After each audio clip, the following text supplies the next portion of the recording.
How's it going, guys? What's up, man? Chad, how much more of a desire is there when a guy like Conor talks trash? And is there more of a desire to knock a guy like that out or to shut a guy like that out? Oh, it's always just exciting to get in when there's a lot of hype around a fight. You know, sometimes it's tough when there is none. You know, sometimes it's tough to stay motivated in the gym when you're going through the same grind every single day. So when you got someone in there, you know, feeding your fire, it definitely makes for a more interesting training camp. Anytime you're in there pushing yourself to the limits, you have that in the back of your mind to just go that little extra. So. And with the lack of the big, long workout to prepare for a fight like this, a disadvantage for you, or how do you look at that? I'm feeling damn good right now.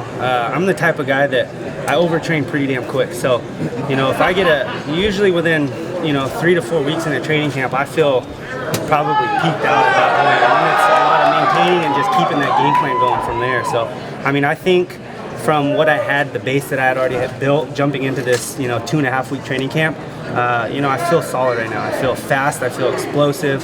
I don't feel full of injuries and beat up. So only time will tell Saturday night. So right now I feel great. How do you look at that trash talking? Is it fun? Is it annoying? I mean, it's all just part of it, really. I mean, I've been a top-level competitor my entire life. So, I've dealt with guys like that all the time. I've seen it in the past. I get in there, I deal with it, I beat them up, and you just go on with your life. So it's all part of it. This is what's selling the fight. This is what's bringing all these microphones right here. So I'm 100% okay with it. This is a huge opportunity for me, and I just can't wait to get in there and perform. Chad, if you were in Aldo's position with an injury, what would you have done in that spot? Man, that sucks. I mean, it's a tough thing to go through. That was a long training camp, I would imagine, having to do all the media tour and traveling all over the world to do all that kind of stuff to promote this fight, and right before you get an injury like that to where you can't fight. So I mean, I know what it feels like. I've been injured before in big competitions, and it sucks. So I mean, it's just, I don't know personally how injured he really is. I mean, I've had stuff done with my rib before, cartilage separated, broken stuff, and it's no joke, man. So, I mean, it just sucks. I think. You think it's unfair that some fans are being like, "Oh, why didn't he make the fight? He's wussing out or whatever." I mean, what sucks for Aldo is that he just gets injured a lot. So, I mean, it's something that's been reoccurring, and so a lot of people are just starting to get irritated, I think. But like I said, I mean, the injuries are really out of our hands, guys. I mean, we train, we try to be as safe as we can, but you do realize this is MMA. This is a sport where we're continuously beating on our bodies every single day. So, I mean, we try to take all the precautions we can. Wear all the right gear and stuff to keep from that kind of stuff happening. But a lot of the stuff, it's out of our hands. We just can't control it. Conor says he's trying to make a $3.5 million bet with Lorenzo and Dana that he can finish you by the second round. Does that kind of thing offend you, motivate you? I mean, what do you think when you hear that stuff? I think that's just another way for Conor to build, this fight up. It is what it is. I mean, make the bet or not. I know what I have to do. I have to get in there and whoop this dude's ass. So, it is what it is. Do you think it can be distracting to him talking about that stuff? Possibly. I mean, I know the guy loves money. I love money. So money's always on our mind. So, if that's something he wants to focus on, let him focus on that while I'm beating a hole in his face.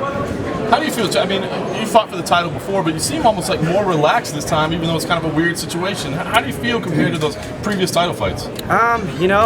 I fought Jose the first time, so I obviously knew what he felt like. That was something that I had trained very hard for going in that second time. So, I knew the task at hand that I had to go through, and I told myself before that was going to be the hardest thing I've ever done in my life. So, being mentally prepared for that is tough. And, this is a title fight. This is a fight, to me, that has a lot of hype around it. But, this is another fight, just like any other fight, and that's how I'm trying to treat it. So I'm being focused. I know this guy's going to talk all kinds of trash. Luckily for me, I didn't have to listen to all this shit through an entire training camp. I get to come in here fresh and just get in there and whoop this dude up. So I'm sitting in a good spot, I feel. I've heard a lot of people say, hey, if Chad had a full training camp, I'd pick Chad. But in this situation, I'm not. Do you allow that maybe you're a different fighter than you would be with a full training camp? I mean, honestly, right now I feel damn good. I let those people think that, and there's nothing against them thinking that. It's just a smart move on their part. But I'm telling you guys now, like, I feel great. This isn't something that I'm just trying to hype the fight with. Like, I feel really good. So I'm excited to get in there and perform. I mean, I think this is a guy, his style is perfect for me. I'm athletic. I'm more athletic than he is. I can you know, finish fights. I have power, speed. You know, you guys are in for a treat, I believe. So stay tuned.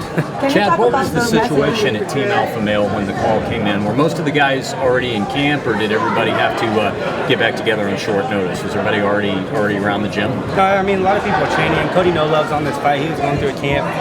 TJ, Danny, you know, Faber's always in and out.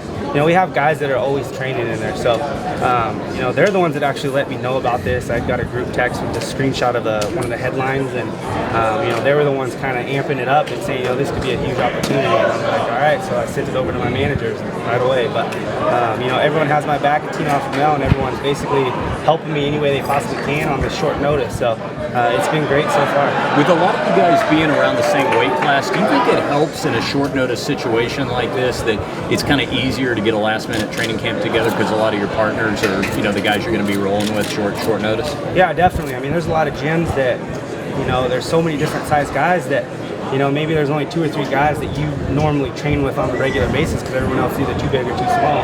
You know, our whole team is pretty much the same size. So at any given time, someone's training for a camp, or a few people are training for a camp, and everybody's there helping those people. So, you know, we pretty much have a full team year round. It's great. Chad, Dana said the other day that. Can you read a promo line for us as well? Sorry, man, she's prettier than you. Cool. Can you read that line up there to the camera? It's right at the heart of it. What is it? One more. You feel it? It's right at the heart of it. What is that for? Oh, cool. Chad Styles make fights. How do you see this kind of thing unfolding? You know, that I feel comfortable anywhere this fight goes. I feel like I can knock Conor out. He's a type of fighter that he loves to stand and strike. He's got long distance, but the thing is, he gets hit a lot in fights. He drops his hands. He kind of gets lazy in there at times, and you know, when you get a guy like that that's taller than me, that's where I lay the hammer down on these dudes. I mean, I have power with both hands. You know, I can finish a fight on the feet. But obviously I have my wrestling. You know, I feel like I can put this guy on his back. We've seen him get taken down in fights. We just haven't seen him held down on his back and controlled on the top. So I feel like I can either finish the fight on the ground or on the feet. Feeling comfortable. Will he come in a lot heavier than you, just size-wise? Good. All right, guys. Thank you. Thanks, man.